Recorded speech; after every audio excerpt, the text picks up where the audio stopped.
Welcome to Into Africa. My name is Judd Devermont. I am the director of the Africa program at the Center for Strategic and International Studies. I was the National Intelligence Officer for Africa and worked at the National Security Council. This is a podcast where we talk politics and challenge paradigms. On deck today, Eritrea has been accused of committing grave human rights abuses in Ethiopia. What pressure points exist to stop these gruesome crimes? And Rwanda last year detained regime opponent Paul Rusesabagina. Why does the Rwandan government pull out all the stops to silence its opposition? Plus, we discuss how certain East and Central African governments use their history and economic and development performance to insulate themselves from international critique.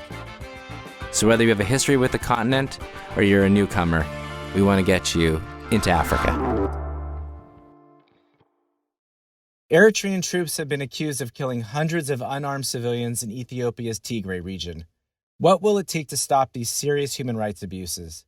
Joining me to discuss Eritrea and other topics are Adotei Akwei, Deputy Director for Advocacy and Government Relations for Amnesty International USA, Ida Sawyer, Deputy Director of Human Rights Watch's Africa Division, and Michela Wrong, author of the new book, Do Not Disturb, The Story of a Political Murder and an African Regime Gone Bad. When fighting broke out between the Ethiopian government and the TPLF, the Tigrayan People's Liberation Front, in November 2020, Eritrean troops quickly joined the fray to support the Ethiopian forces and to defeat their longtime Tigrayan rivals. And just as swiftly, reports streamed out of the region of human rights abuses committed by all sides, but the Eritrean role has been singled out for its viciousness, especially for attacks in the historic town of Axum. Now, Eritrean troops fighting in Ethiopia's Tigray state systematically killed hundreds of unarmed civilians in the northern city of Axum on the 28th and the 29th of November 2020. An Amnesty International report reveals that troops opened fire in the streets and conducted house-to-house raids in a massacre that may amount to a crime against humanity. Adotei, I think Amnesty was one of the first to report on some of these abuses. You said in February that they were responsible for the massacres of hundreds of Axum civilians, and that could possibly amount to crimes against humanity. Can you tell us a little bit more about what your team uncovered? Sure. The events that we're talking about happened in November of 2020, between the 19th and the 29th, when Eritrean troops that were working in coordination with the Ethiopian Defense Forces took over the town of Axum from the control of the TPLF forces.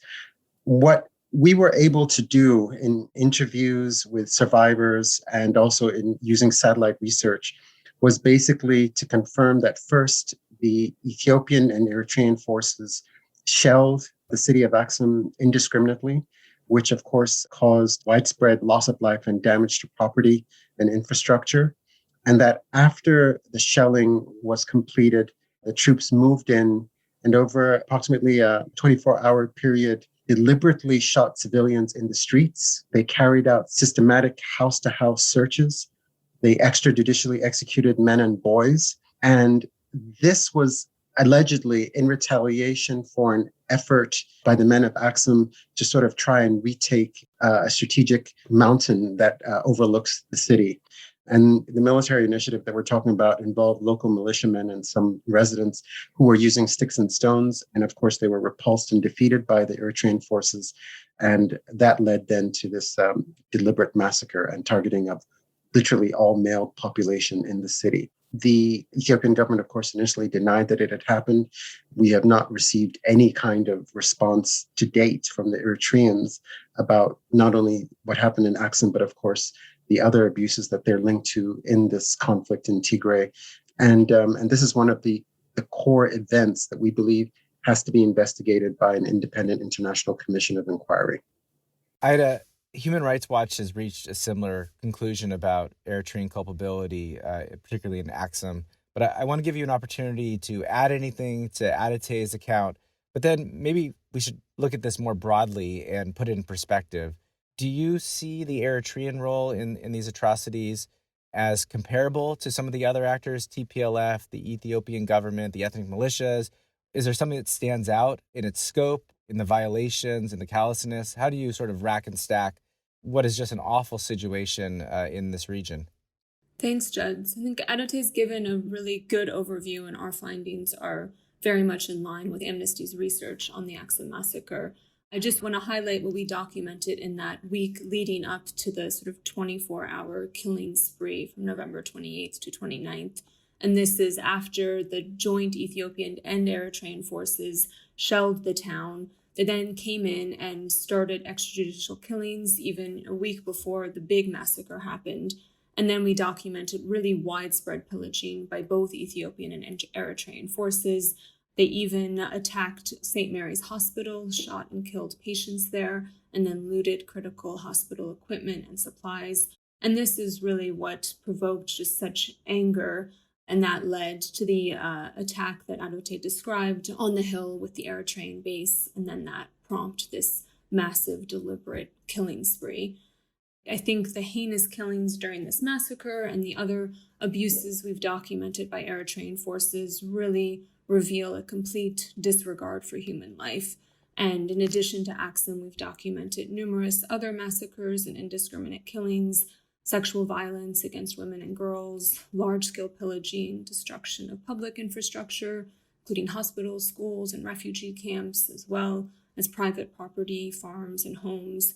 But I think it's important to note that the Eritrean forces have often been operating alongside Ethiopian government troops, as well as allied forces from the Amhara region. And these other forces have often been just as abusive.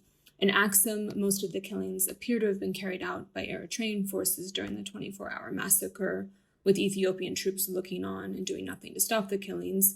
But we've documented many other incidents where Ethiopian troops have been responsible for massacres and indiscriminate killings of civilians. And one thing that I would say stands out in our research, what we hear again and again, is this deep sense of betrayal that Tigrayans feel towards the federal government and the Ethiopian forces meant to protect them. Something else that has stood out is just the indignity, the cruel way that the dead are treated. We saw this when over a dozen young men were executed on video by soldiers in Ethiopian army uniforms in Mabere Dego, and then the bodies were thrown from a cliff top. And this is an example where the victims were initially rounded up by both Eritrean and Ethiopian forces and taken to a joint military base before being executed. So it shows how the forces have really been cooperating closely in very violent and abusive operations. And another thing that I think is really important to highlight is how the Eritrean army is largely made up of forced conscripts who are part of the country's highly abusive national service system. And in Eritrea, secondary school students are forced to finish their studies at this notorious Sawyer military camp, where they undergo military training, and then many are sent into military service indefinitely. And this is just one aspect of the highly repressive system that President Isaias has built in his one-man dictatorship. And I think this makes it all the more important to focus accountability efforts really on command responsibility and those top officials most responsible, not only for the heinous crimes committed during the ongoing conflict in Tigray, but also the widespread abuses against and repression of the Eritrean people. It's really important, Ida, and I'm really glad that you pointed out. I may have set you up to make sure that we talked about what the Eritreans do in context of what the Ethiopians are doing and the militias and, the TPLF. There's just a tremendous amount of brutality happening from all sides. And I wanted to make sure that we had that in the episode. But this focus is on Eritrea. Michela, since you wrote a book on Eritrea, and it's a great, helpful retracing of the history of the state, the story of Isaias Afewerki, and I just thought this was a great opportunity as you hear Ida and Adotei kind of walk through what's happened. Does it comport with your understanding of Isaias, his ambitions, his relationship with TPLF? I think it's been really shocking to anyone like myself who has been to Eritrea repeatedly and done a lot of research on the country to see what's been happening since November, and the vindictiveness and the sheer violence of what the Eritreans are subjecting the people of Tigray to. And it's all the more shocking because, of course, when you go to Eritrea and spend some time in the highlands, Asmara, the capital, is in the highlands, you realise how interlinked the communities of Tigray, northern Tigray, and Eritrea, the highlands communities are. I mean, they will tell you, we're brothers, we're cousins, we go to each other's weddings, we go to each other's festivals. But there's also always been this streak of real rivalry between the Tigray People's Liberation Front and the EPLF of Eritrea. They say revenge is a dish best eaten cold. And this is a very, very cold dish of revenge that we are seeing.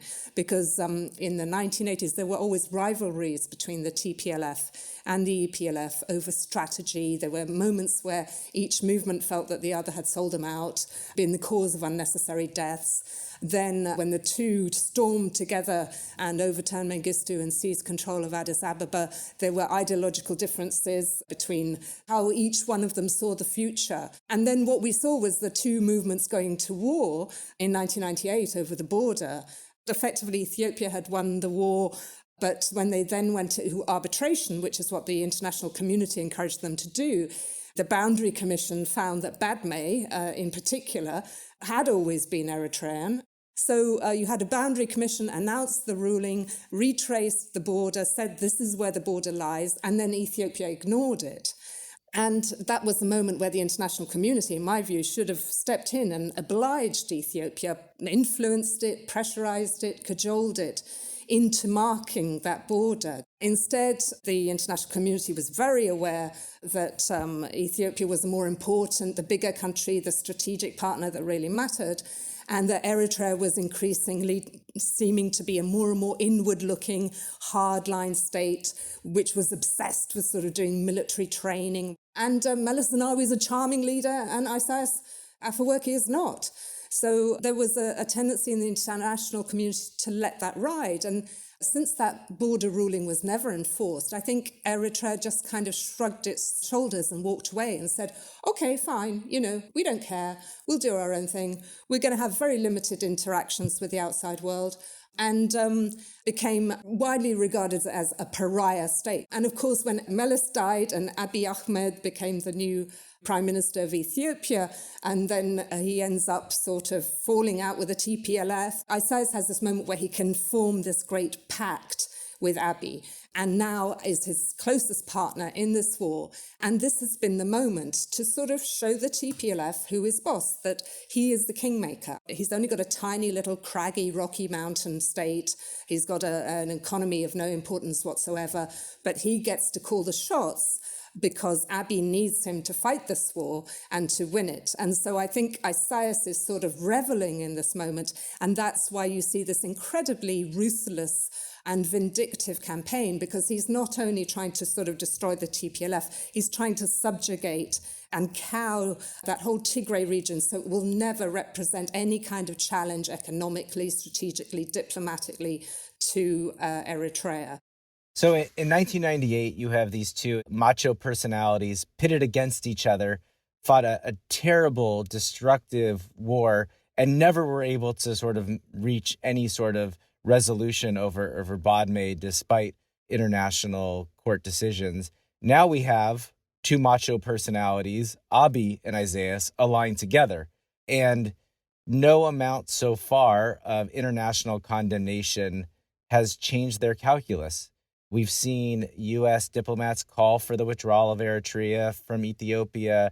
They recently imposed visa sanctions, we don't know on who, but on Eritreans, as well as Ethiopian government officials and former government officials. The EU says they're going to impose some sanctions as well. And, Ida, you and Adotei have talked about accountability, but is there more that needs to happen given the challenges of trying to change the behavior of Isaias? And Abiy's been in power only since 2018, but we also know that he is fairly recalcitrant himself. What do you recommend in terms of both accountability, but just stopping the violence? Michela actually outlined the real challenge, which is the mindsets of both Abiy and Isaias.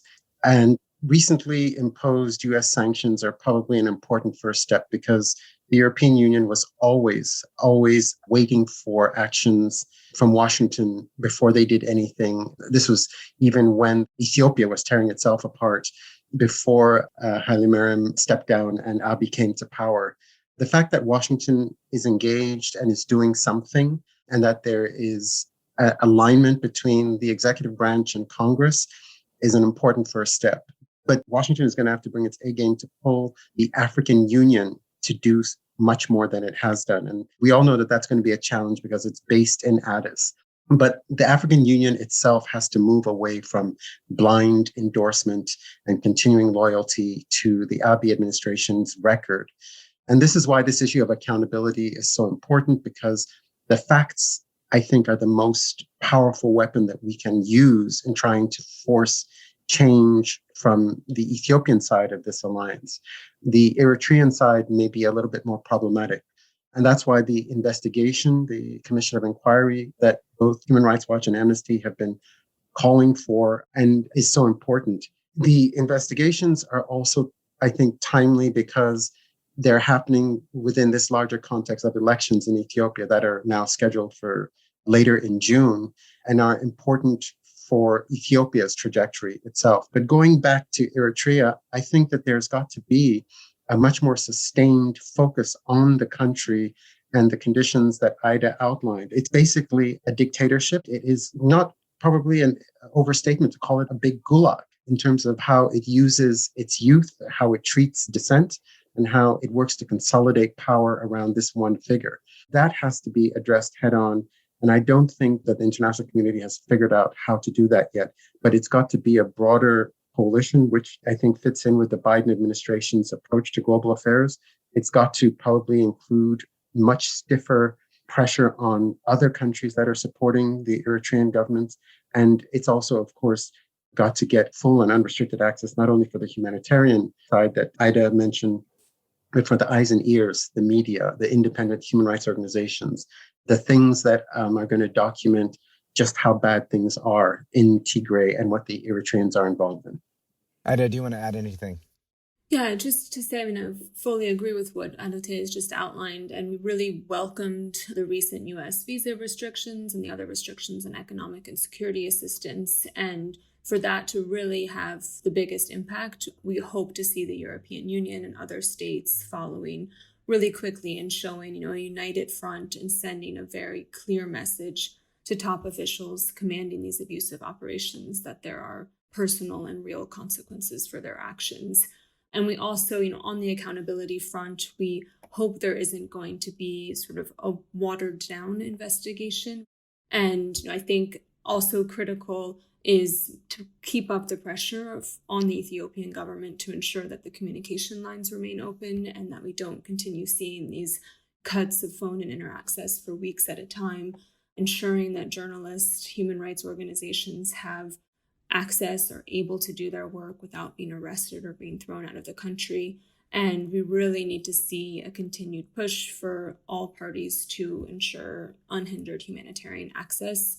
And we'd also like to see more oversight and monitoring of the humanitarian relief and distribution, which is especially important given the reports of severe malnutrition and how different parties to the conflict are restricting aid access to certain communities. Those are really important prescriptions. Thank you.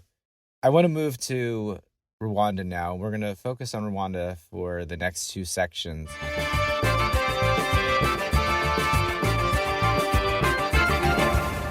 First, I want to talk about some of the disturbing moves against government opponents, and then we'll broaden out the conversation to talk about why the international community turns a blind eye to the misdeeds of and the authoritarian rule in certain East and Central African countries. So why don't we start first with the arrest of Paul Rusesabagina, who most listeners may know from the movie Hotel Rwanda.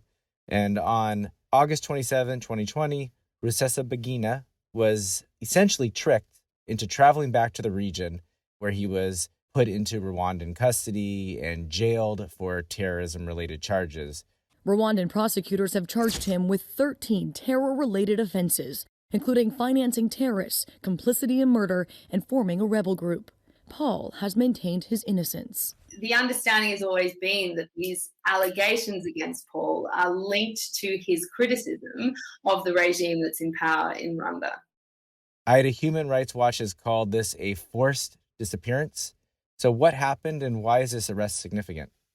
So, as you mentioned, Paul Rusesabagina, he's best known as being the manager of the Hotel Mille Collines, which is a luxury hotel in central Kigali, where hundreds of people sought protection during the genocide in Rwanda in 1994. And then after the genocide, he fled Rwanda, fearing for his safety, and he soon became a fierce critic of the government, and he co-founded an opposition movement while based abroad. And then in August last year, he traveled from the US to Dubai, and he thought that he would then head on to Burundi to address church congregations.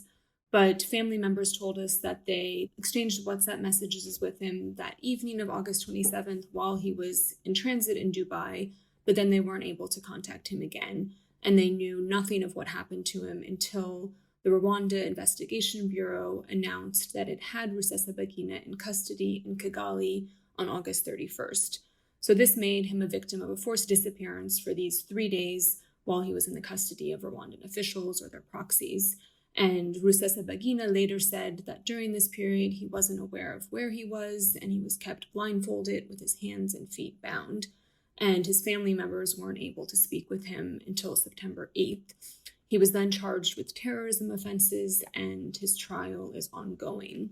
And soon after the trial began this February, a video call between Rwanda's justice minister and two British PR consultants that was apparently shared by accident with Al Jazeera, which is how we know about it. In this call, it basically confirmed what most of us already knew, that there's really little chance of Rusesabagina getting a fair trial in Rwanda. And in the call, the justice minister admitted the government's role in his enforced disappearance, his illegal transfer from Dubai to Kigali. He admitted that the government paid for the flight that brought him there. And also he admitted clear fair trial rights violations, including that the authorities had intercepted privileged communications between Rusesabagina and his lawyers. And now, more recently, Rusesabagina's family has filed a complaint with the UN Special Rapporteur on torture, and we're really very concerned about the allegations they've reported of serious ill treatment and also of privileged documents being searched.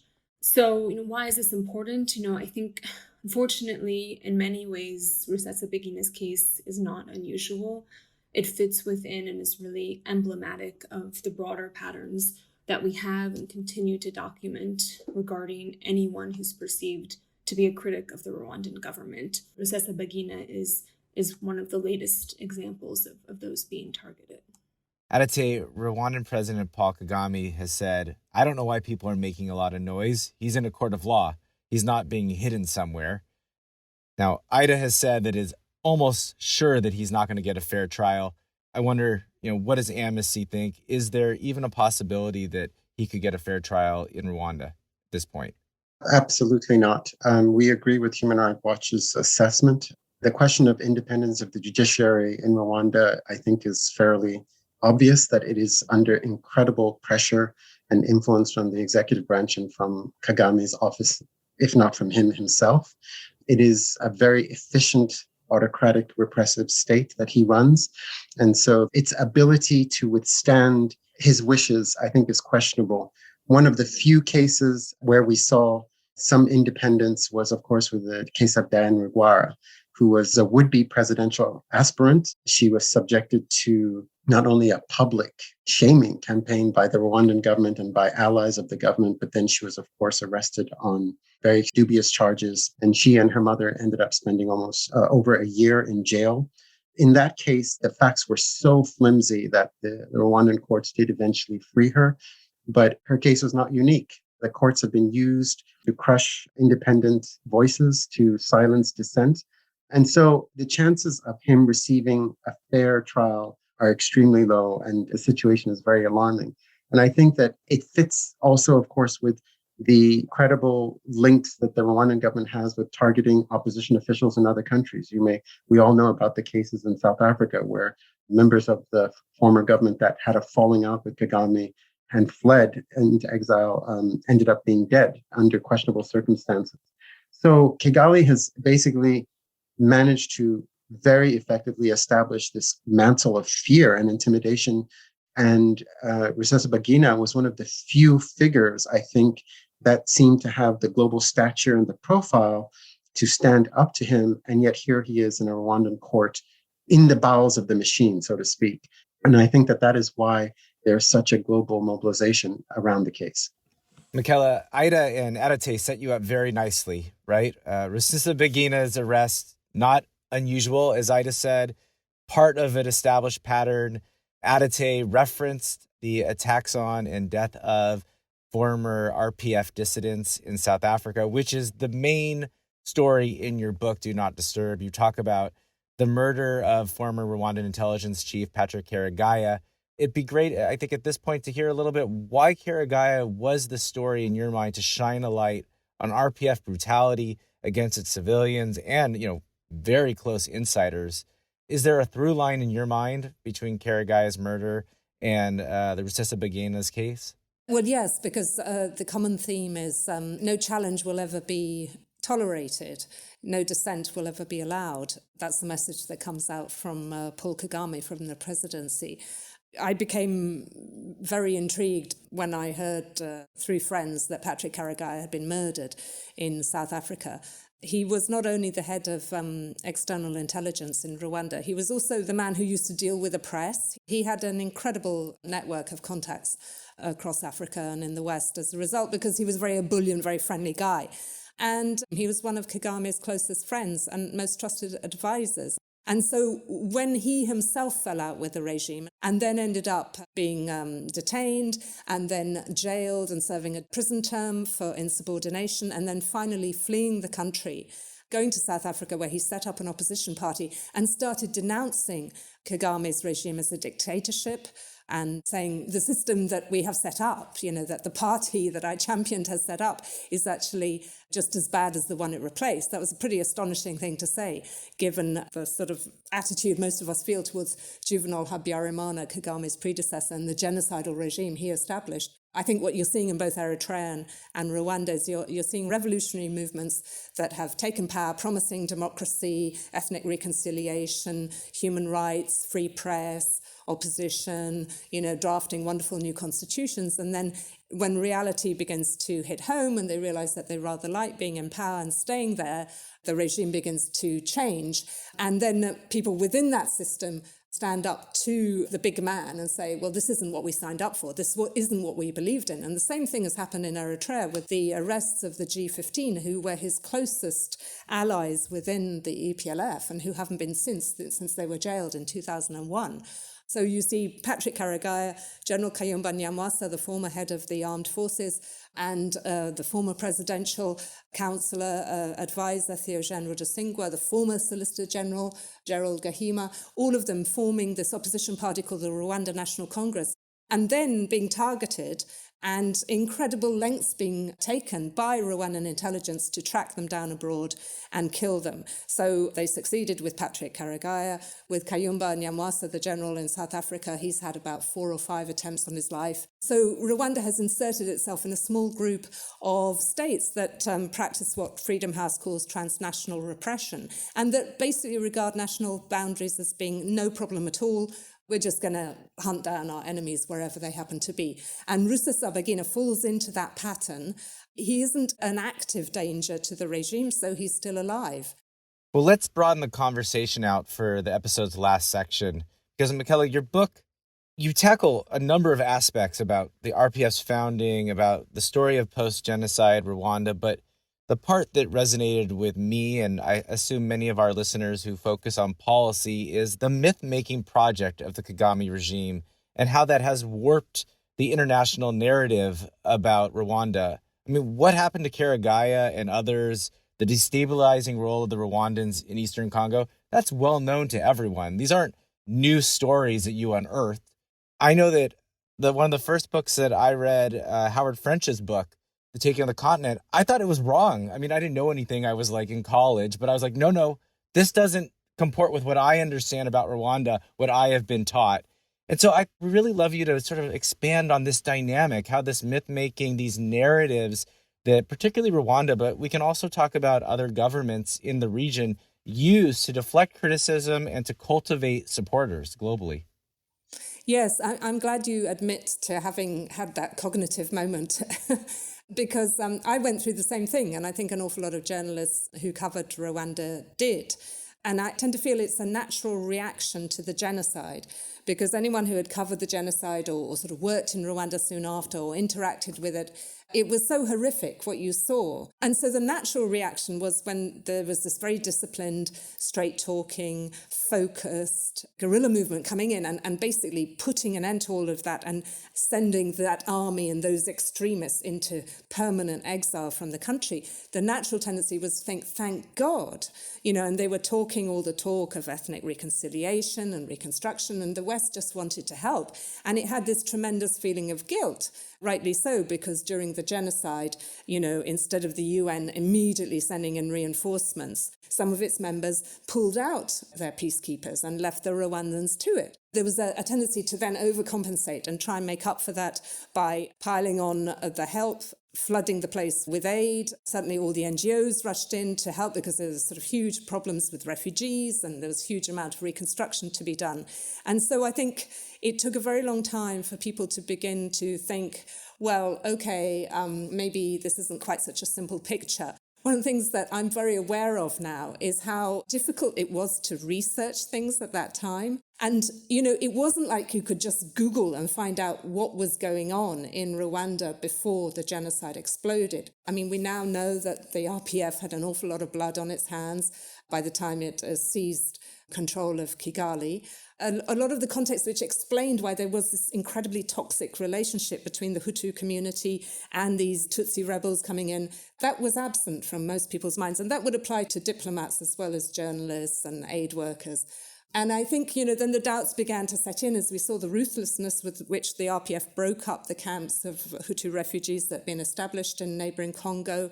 And then we begin to see the way in which a multi-ethnic government of transition becomes more and more sort of basically a Tutsi-controlled government, and how people who had stood up to Kagame to denounce killings by the RPF were simply assassinated. And I think people were so stuck in that mind frame of, these people are the ones who ended the genocide, they ended the violence, that they really didn't want to look at those more unappetizing elements. And then what you see as the years go by is the development miracle story starting up.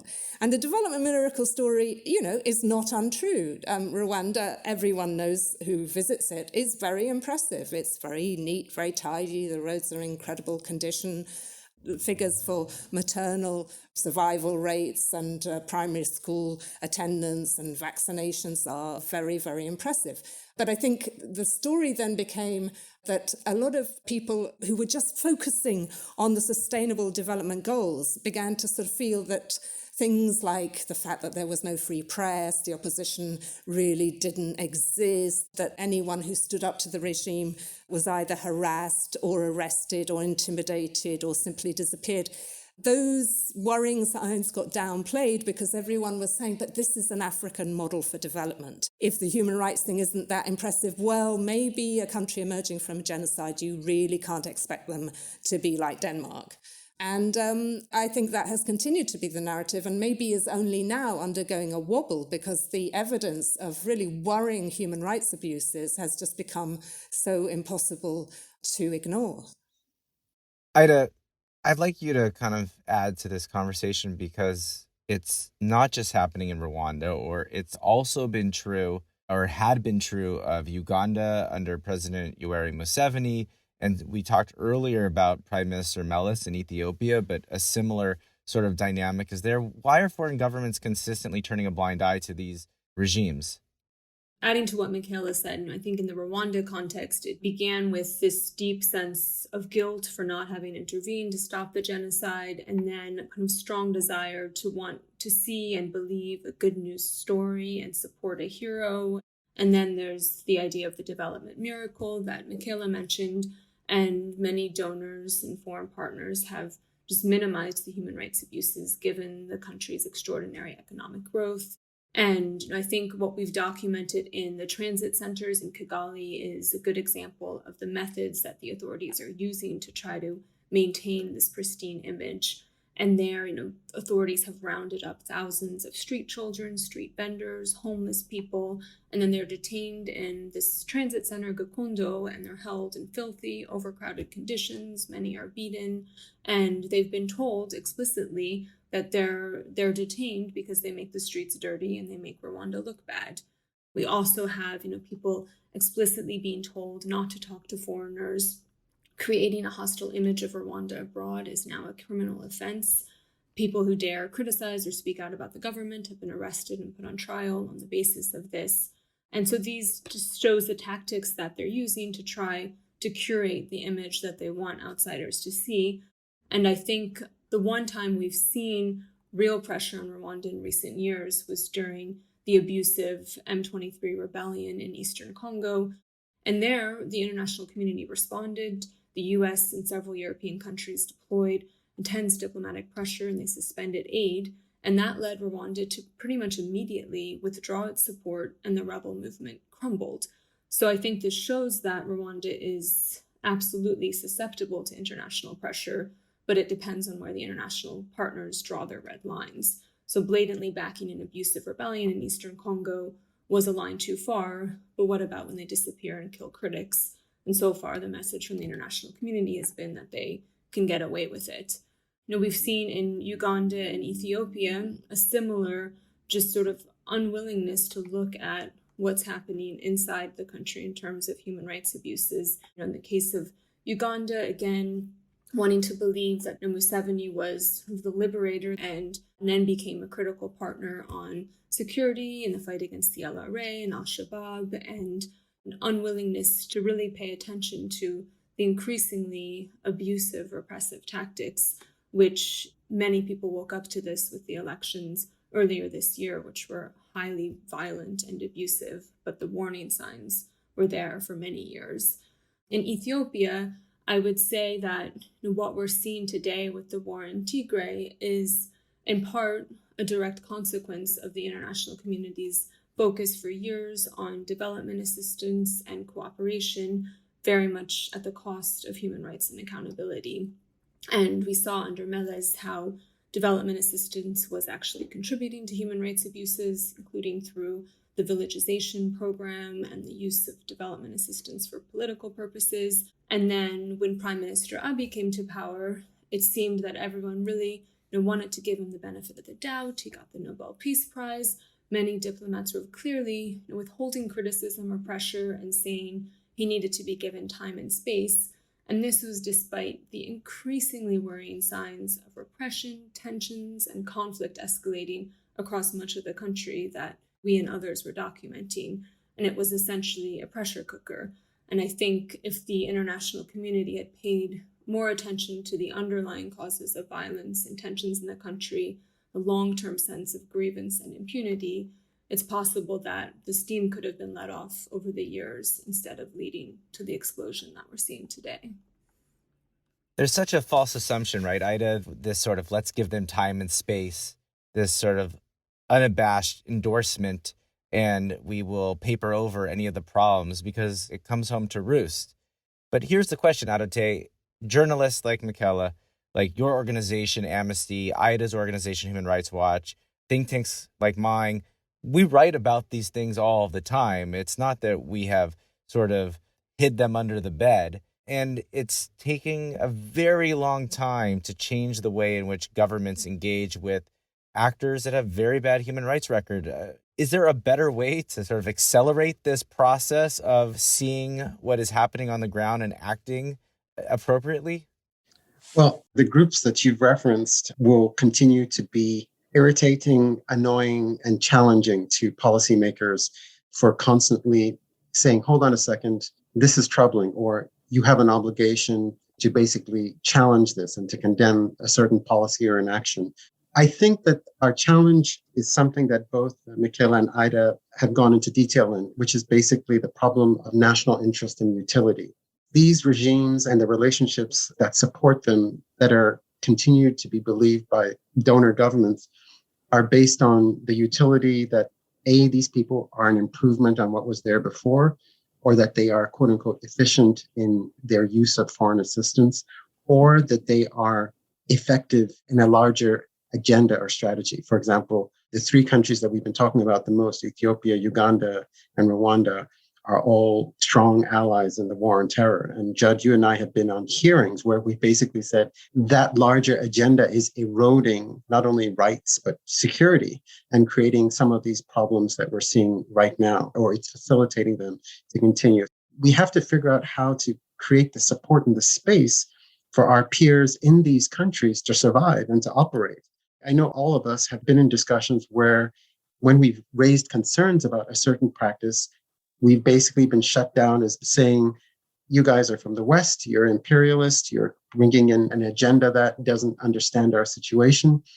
And the response is, excuse me, but there are people in your countries that are calling for the same things. There are students that are trying to do demonstrations in Uganda about democracy and fair elections and rights. Why is the presidential candidate for the opposition still under house arrest?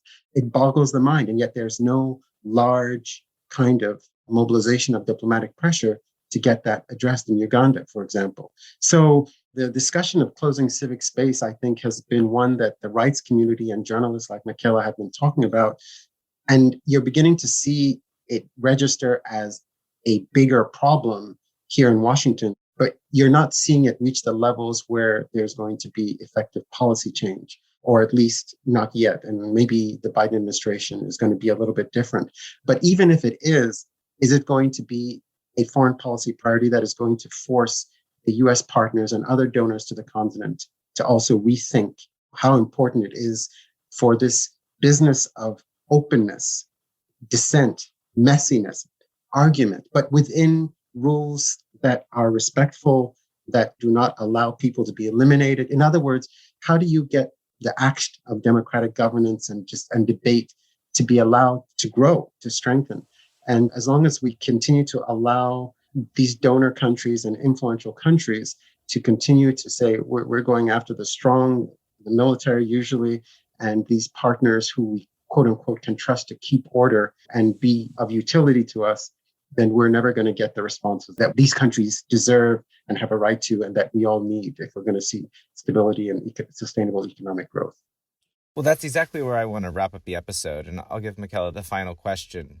Because, as you reflect on Kirigaya's life and, his untimely death in a hotel room in South Africa, what are the lessons for policymakers about engaging with what are donor darlings, or misappropriately labeled donor darlings? And then if the Biden administration, as Adotei has said, is focused on democracy and human rights, what does that mean in practice when it comes to confronting countries like Rwanda in terms of what it does to its citizens, what it does in the broader region? What are your recommendations on the way forward? Yeah, thanks. I mean, I agree with everything Adotei just said. I think one of the key things is we've got to stop distancing Western policy in Africa on the development front from Western policy in Africa from the foreign front. You have to have a linked up policy, and you can't keep having this argument where, yes, it's a dictatorship, but they do deliver well on vaccinations. They may deliver well on vaccinations, but as Adotei was saying, they're not delivering well on a host of other concerns of their citizens that really matter rather a lot to those people. We've got to sort of be very grateful that the Biden administration has come in and made it very, very clear that it minds about these things. Its statements on Ethiopia and the war in Tigray have been incredibly refreshing. I mean, we've got to remember that under Trump, there was just this slurring comment that he made about African countries, and that was it. And the message that went out was, we really don't care. I mean, as long as it doesn't affect our own strategic interests, the US isn't bothered about any human rights issues in Africa. When it comes to Rwanda, Kagame was not included in that recent climate conference that was staged in April. Rwanda was also not included in Blinken's first virtual tour of Africa. I think they're getting the message. There's also been some robust statements made about human rights during the UN Universal Peer Review Mechanism in Geneva back in February. And, hopefully more and more countries will just stop making dumb gestures. It was dumb to agree to stage the Commonwealth Heads of Government meeting in Kigali. That was a ridiculous thing to do, and it's now been postponed, and I hope that will be reconsidered before a new date is set. It was really dumb to give the Nobel Prize win to Abiy. I mean, what were they thinking of? The man had only been in position for a very short period of time, and no one had the faintest idea what it was going to be like under his rule. So don't make stupid gestures would be my first recommendation. But, as far as Rwanda is concerned, if you have a high commission that has clearly been involved in intimidating members of the diaspora in your country and possibly even organising for agents from Rwanda to go out and try and bump them off, I think that high commission should be closed and its diplomats sent packing. And official apologies should be demanded. Those are the kind of things we expect of Saudi Arabia or Russia or Turkey or Belarus. Look at the fuss that's being made now about the renditioning of this journalism in Belarus. I mean, so, why should it be one rule for Belarus and another for Rwanda? We should hold Kagame to even higher standards than that. Well, that's all the time that we have for today's podcast. Let me thank my guests, and we'll see everyone in 2 weeks. Thanks. Thanks for listening. We want to have more conversations about Africa. Tell your friends, subscribe to our podcast at Apple Podcasts or wherever you find good content. You can also check out our analysis and reports at csis.org/Africa. Thanks.